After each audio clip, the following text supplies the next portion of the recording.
Are amicable divorce cases becoming the new norm? To me, I would think they are. I think most people come from a place of wanting to have an amicable divorce. I think I should know how to say that after 12 years.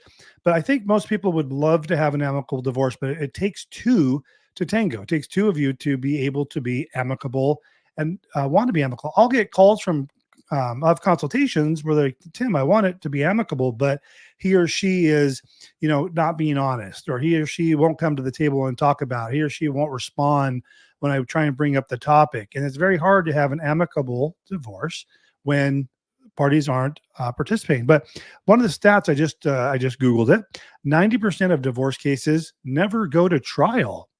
So even if you have a contested divorce case and you're not amicable, and I'm not a good fit for you because you guys aren't in agreement, there's only a 10% chance you're ever going to court and see a judge. And why is that? Because the process is set up with the courts, and this is anywhere in California, that going to trial in front of a judge is a last resort with the courts. The courts will do everything in their power to get you guys to reach an agreement prior to you having an official trial with attorneys in front of a judge with evidence and all that good stuff. Everything but a jury.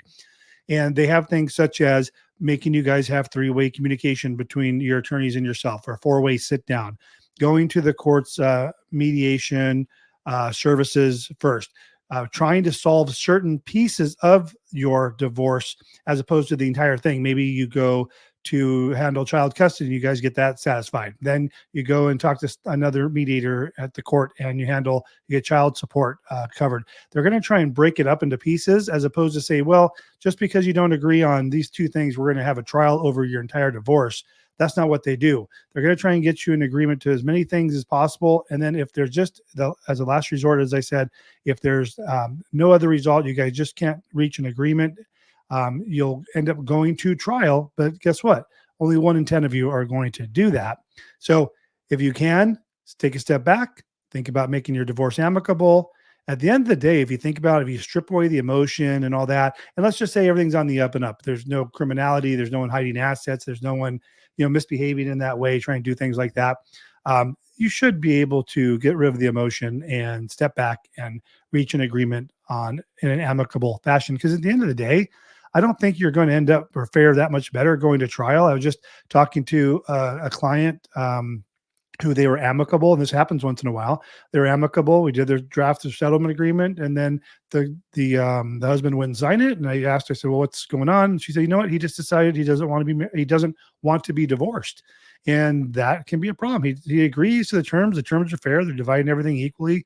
Joint legal and physical custody. They both make about the same money. So no alimony, no child support. Pretty straightforward divorce. But he just said, "You know what? I just decided I don't want to be divorced." So he's just not going to participate, which can be highly problematic. That will likely go before a court or before a judge. It won't be a trial per se, because it'll just be one party at some point. But that goes down a whole nother path of a default without an agreement, which can be very challenging when there's assets and debts and kids and a home and pensions and all that. Because where in this case, they were going to divide the house equally, but they were going to each keep their own 401ks and pensions.